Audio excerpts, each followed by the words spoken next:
the biggest democratic exercise on the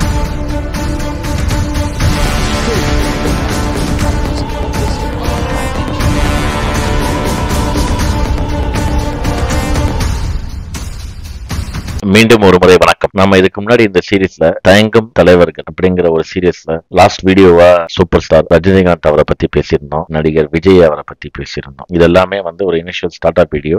இதோட continuation video நிறைய இருக்கு. ஸோ அந்த ஒரு வரிசையில நம்ம சொல்லியிருந்தோம் 4 பேரை பத்தி பேச போறோம். ஒன்னு சூப்பர் ஸ்டார் ரஜினிகாந்த், இன்னொருத்தர் இளைய தளபதி விஜய், இன்னொருத்தவங்க அடுத்த அரசியல் தலைவர் திருமதி வி.கே. சசிகலா நடராஜன் அவர்கள், அப்புறம் கவிஞர் கனிமொழி. ஸோ இப்ப நம்ம திருமதி கவிஞர் கனிமொழி அவர்களை பத்தி தான் இந்த எபிசோட்ல கவிஞர் கனிமொழி கண்டிப்பா அவங்களுக்கு ஒரு அறிமுகம் தேவையை. கலைஞரோட மகளுங்கிற ஒரு மிகப்பெரிய அடையாளம். அவங்க வாழ்நாள் முழுவதுமாக அந்த அடையாளம் அவங்களோட தான் டிராவல் ஆகும். அவங்களோட ஒவ்வொரு செயல், எண்ணம், நடவடிக்கை இது எல்லாமே தலைவர் கலைஞரை ஒட்டி தான் இருக்கும். ஆனா உங்க எல்லாத்துக்கும் ஒரு கேள்வி இருக்கலாம், ஏன் நம்ம கவிஞர் கனிமொழி அவர்களை தயங்கும் தலைவர் இந்த டாபிக்ல நம்ம ஏன் அவரை கொண்டாந்தோம்? அவர் தான் ஒரு சிட்டிங் எம்பி, 2-3 முறை நாடாளுமன்ற உறுப்பினராக இருக்காரு. தூத்துக்குடி தொகுதியில இருந்து 2 முறை அதிகப்படியான ஒரு ஓட்டு வித்தியாசத்துல ஜெயிச்சிருக்காரு. திறமையான இது எல்லாம் இருக்கிறப்ப ஏன் நம்ம அவரை இந்த டாபிக் கொண்டாடணும்? இது எப்படி அவருக்கு மேட்ச் ஆகும் அப்படிங்கிற கேள்வி உங்க அனைவருக்கும். அதுக்கு என்னோட பதில், கவிஞர் கனிமொழி அவர்களோட உயரம் இது கிடையாது. அவங்க இன்னைக்கு எங்க இருக்காங்களோ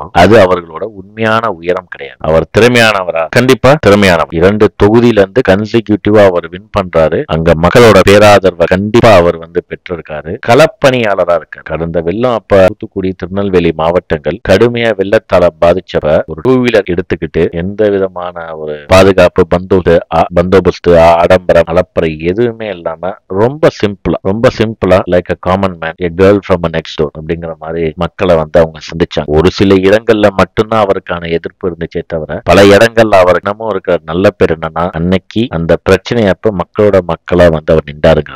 தலைவர் கலைஞர் அவரோட மாஸ்டர் ஸ்ட்ரோக்னு சொல்லலாம். கவிஞர் கனிமொழி எம்பி அவர்களை அரசியலுக்குள்ள, திராவிட முன்னேற்ற கழகத்துக்குள்ள ஒரு சரியான இடத்துக்கு அவங்கள கொண்டாந்து பிக்ஸ் பண்றதுங்கிறது மாஸ்டர் ஸ்ட்ரோக். அவரோட என்ன ஓட்டம் என்னவா இருக்குங்கிறது என்னோட கெஸ். அப்படின்னா ஜெயலலிதா அவர்களை அவர் உயிரோட இருந்த காலகட்டத்திலே அவருக்கு ஆப்பனண்டா இன்னொரு பெண் தலைவர், திராவிட முன்னேற்ற கழகத்தோட முகாமா இன்னொரு பெண் தலைவரா யாரா இருக்கணுங்கிறது அவரோட முடிவா இருந்துச்சுன்னா, தலைவர் கலைஞர் அவர்களோட முடிவா இருந்துச்சுன்னா, கவிஞர் கனிமொழி அந்த இடத்தை ஃபில் பண்ண முடியும் அப்படிங்கிறது அவரோட எண்ணமா இருந்துச்சு. கிட்டத்தட்ட தலைவர் கலைஞர் அவர்கள் கனிமொழி அவர்களை செதுக்கி இருப்பார். கண்டிப்பா he might have given lots of inputs. அவ்வளோ இன்புட்ஸ் கண்டிப்பா கனிமொழி அவர்களுக்கு கண்டிப்பா தலைவர் கலைஞர் கொடுத்திருப்பார், ஃபீட் பண்ணிருப்பார். நிறைய ஒரு கோஇன்சிடென்ஸ் நம்ம சொல்ல முடியாது. பட் நீங்க பாத்தீங்கன்னா பல விஷயங்கள் மேட்ச் ஆகும். ஜெயலலிதா அவர்கள் எந்த ஸ்கூல்ல படிச்சாங்களோ அதே ஸ்கூல்ல தான் கனிமொழி அவர்களும் படிச்சாங்க. ஜெயலலிதா அவர்கள் சினிமாக்கு அப்புறம் ஒரு பத்திரிகையை ஸ்டார்ட் பண்ணி ரன் பண்ணாங்க. அதே மாதிரி கவிஞர் கனிமொழி அவர்களுக்கு ஒரு பத்திரிகை அனுபவமா இருக்கு. துணை ஆசிரியரா அவங்க வேலை பார்த்திருக்காங்க. ஜெயலலிதா அவர்களும் அக்கா கனிமொழி அவர்களும் முதல் முறையா அரசியல் அடியெடுத்து வச்சு அவங்களுக்கு கிடைத்த அங்கீகாரம் ராஜ்யசபா உறுப்பினர், மாநிலங்களவை எம்பியா தான் 2 பேருமே போறாங்க. 2 பேருக்கும் கிடைத்த முதல் வாய்ப்பு மாநிலங்களவை எம்பி. இவங்களோட பேக்ரவுண்ட் ஜஸ்ட் லைக் தட் கலைஞர் இவரை உள்ள கொண்டாந்து பிக்ஸ் பண்ணல. அவங்க வீட்டுல யாரா வேணா இருக்கிற தலைவர் கலைஞர் அவர்களோட குடும்பத்துல முக்கியமா சொல்ல போனா நம்ம 2 பேரை பார்க்கலாம். அக்கா கனிமொழி அவர்கள், ஐயா மு.க. ஸ்டாலின் அவர்கள். இவங்க 2 பேர்த்தையும் ஜஸ்ட் லைக் தட் கொண்டாந்து ஒரு இடத்துல உட்கார வைக்கல தலைவர் கலைஞர் அவர்கள். கனிமொழி அவர்களை பார்த்தோம்னா 1992 சென்னையில ஒரு லீடிங் இங்கிலீஷ் நியூஸ் பேப்பர்ல சப் எடிட்டரா வேலை பார்த்தாங்க. அவங்க வேலை பார்த்த காலத்துல அந்த பிரஸ்ல இருந்த பல பேர்த்துக்குமே இவங்க இன்னாருங்கிறது லேட்டா தான் தெரிய வருது. அவங்க ரொம்ப ஒரு காரை கூட பயன்படுத்தாம ஒரு பப்ளிக் டிரான்ஸ்போர்ட், ஒரு ஆட்டோ ரிக்ஷால தான் அவங்க பத்திரிகையில வேலை பார்த்தப்ப அதிகமா பயன்படுத்தினது பாத்தீங்கன்னா பப்ளிக் டிரான்ஸ்போர்ட்டும் ஒரு ஆட்டோ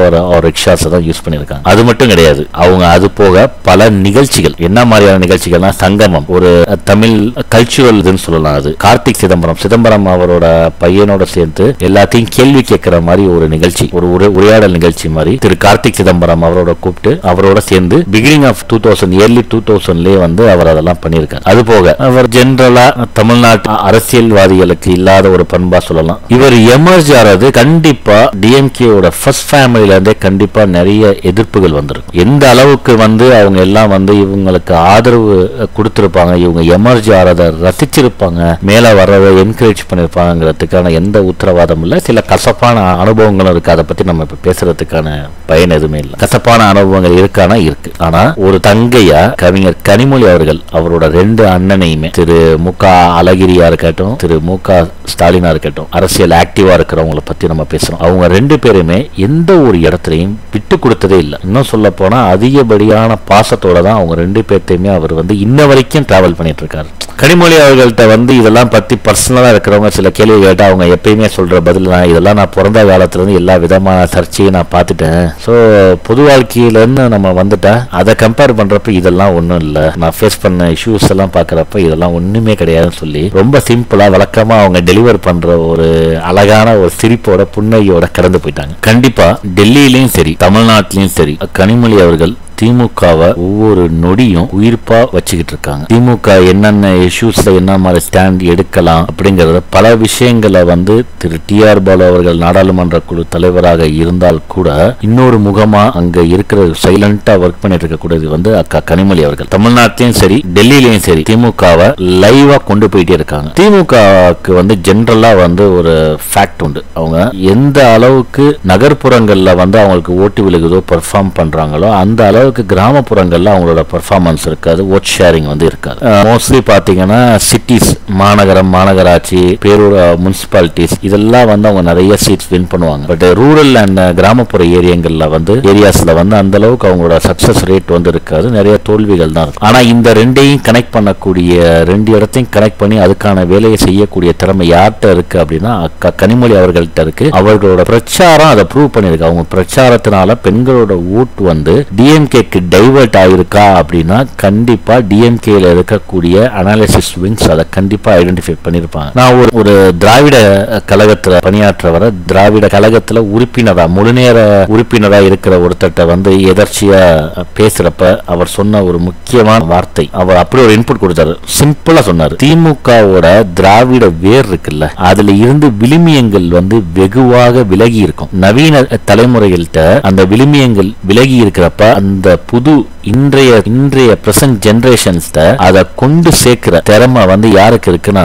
அக்கா கனிமொழி அவர்களுக்கு இருக்குன்னு சொல்லி ஒரு திராவிட கழகத்துல முழுநேர பணியாளராக இருக்கக்கூடிய ஒருத்தர் வந்து சொன்னார். அவருக்கு நெருக்கி 70 to 80 இருக்கும் அவரோட ஏஜ். ஸோ இதெல்லாம் அப்சர்வ் பண்றாங்க. இவர் யாரு, இவர் என்ன மாதிரியான வேலைகளை வந்து சைலண்டா பாக்குறாங்க, இவரோட கேலிபர் என்னங்கிறது பல பேர்த்துக்கு தெரியும். இன்னும் சொல்ல போனா மத்தியிலையும் சரி மாநிலத்திலும் சரி கூட்டணி கட்சிகளோட ஒரு அரவணைப்பா ஒரு friendly relation second generation leaders அவங்க கூடியான ஒரு ரிலேஷன்ஷிப்ஸ் வந்து மெயின்டைன் பண்றதுல வந்து அக்கா கனிமொழிக்கு நிகர் கனிமொழியே. 2005 சரியா என்னோட ஞாபகங்களும் வைத்த தரவுகளும் சரியாக இருந்துச்சுன்னா 2005ஆம் ஆண்டு கருத்துன்னு சொல்லி ஒரு வெப்பேஜ், ஒரு இணையதள செய்தி, ஒரு வெப்பேஜ்னு சொல்லலாம், ஒரு டிஸ்கஷன் ஃபோரம்னு சொல்லலாம். அதை வந்து அப்போதைய மத்திய அமைச்சர் ப. சிதம்பரம் அவர்களோட மகன் கார்த்திக் சிதம்பரத்தோட சேர்ந்து அவர் ரன் பண்ணிட்டு இருந்தார். அதோட மெயின் மோட்டோ, அதோட மெயின் கருத்துன்னு பார்த்தீங்கன்னா கருத்துங்கிற ஒரு இணையதளத்தோட மெயின் கருத்து சுதந்திரமான பேச்சு மற்றும் கருத்து பரிமாற்றம். இதுக்கப்புறம் 2007 அதோட தொடக்கத்துலன்னு சொல்லலாம் சங்கமம் ஒரு நாட்டுப்புற கலை விழாவை வந்து அந்த கன்னியாகுமரி சேர்ந்த ஒரு ரெவரண்ட் பிரதர் ஒருத்தர் இருப்பார், அவர் பேர் எனக்கு சரியாக கிளிக் ஆகலை, அவரோட சேர்ந்து அதை வந்து அவங்க முன்னெடுத்தாங்க. அதுக்கப்புறம் நாமுன்னு ஒரு அமைப்பை வந்து தொடர்ந்து நடத்திக்கிட்டு இருந்தார். பல மக்கள் பிரச்சனைகளை அறிவார்ந்த மக்களோட சேர்ந்து அதை ஆராய்ச்சி பண்ணி இதை வந்து எப்படி இதுக்கான தீர்வை கொண்டாட முடியும்னு சொல்லி ஒரு டிஸ்கஷன் ஃபோரமை வந்து ரன் பண்ணிட்டு இருந்தாங்க. ஓவராலாக வந்து அவரோட அப்பியரன்ஸ் எல்லாத்தையும் வச்சு பார்த்தீங்கன்னா ஒரு மாநிலத்தோட இந்தியாவோட மிகப்பெரிய ஆளுமை மிக்க ஒரு அரசியல்வாதியோட அரசியல் அற்ற ஒரு மகளாக தான் அவங்க தென்பட்டாங்க. பல நேரங்களில் அவங்கள பார்த்தா அந்த ஃபர்ஸ்ட் லுக்கில் சொல்லுவாங்கல்ல, நம்ம ஒரு இம்ப்ரெஷனே வராதுன்னு சொல்லுவாங்கல்ல, அவங்க என்ன வேலை பண்ணிட்டு இருக்காங்க, அவங்களோட பொட்டன்ஷியல் என்னங்கிறது யாருக்கும் தெரியாது. அவ்வளோ கலைஞர் அவரோட உயரத்தை வச்சு நம்ம இவரை கம்பேர் பண்ணியே பார்க்க முடியாத மாதிரி ஒரு ஃபேஸ் ரியாக்ஷனும் ஒரு அப்பியரன்ஸில் வந்து ரொம்ப சிம்பிளாக இருப்பாங்க. அவங்களோட அப்பியரன்ஸே பாருங்களேன், ரொம்ப சிம்பிளாக, வெரி சிம்பிள். இவங்க வந்து யாரோட நம்ம கம்பேர் பண்ணலாம்னா வெஸ்ட் பெங்காலோட மம்தா பானர்ஜியோட இவங்களை கம்பேர் பண்ணலாம். Very simple. ஜூன் 2008 திமுக அதோட முதல் மகளிர் மாநாட்டை வந்து கடலூரில் ஏற்பாடு செஞ்சுருந்தாங்க.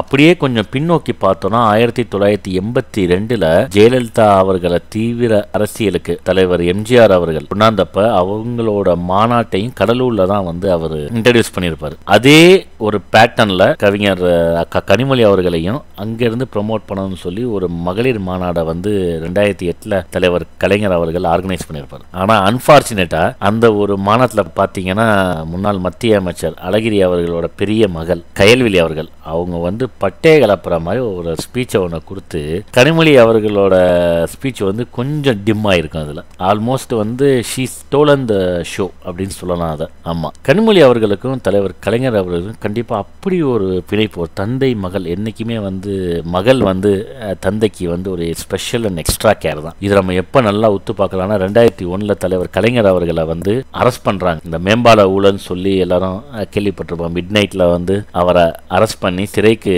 கொண்டு போகிறப்ப உரிய முறையை என்ன நடத்தலன்னு சொல்லி சிறை வாசலில் அவரை உட்காந்து தர்ணா பண்ணியிருப்பார். அப்போ ஒரு தந்தையோட கையை பிடிச்சிக்கிட்டே அவர் பக்கத்தில் யார் உட்காந்துருப்பாங்க அப்படின்னா கனிமொழி அவர்கள் உட்காந்துருப்பாங்க. ரொம்ப சிம்பிளாக அந்த தந்தையோட அந்த வயசுலையும் தள்ளாத அந்த வயசுலையும் அப்பயே அவருக்கு வந்து நெருக்கி வந்து ஒரு 70+ தான் இருப்பார். அந்த வயசுலையும் அவரோட கூட உட்காந்து அந்த போராட்டத்தை வந்து அவங்க முன்னெடுத்தாங்க.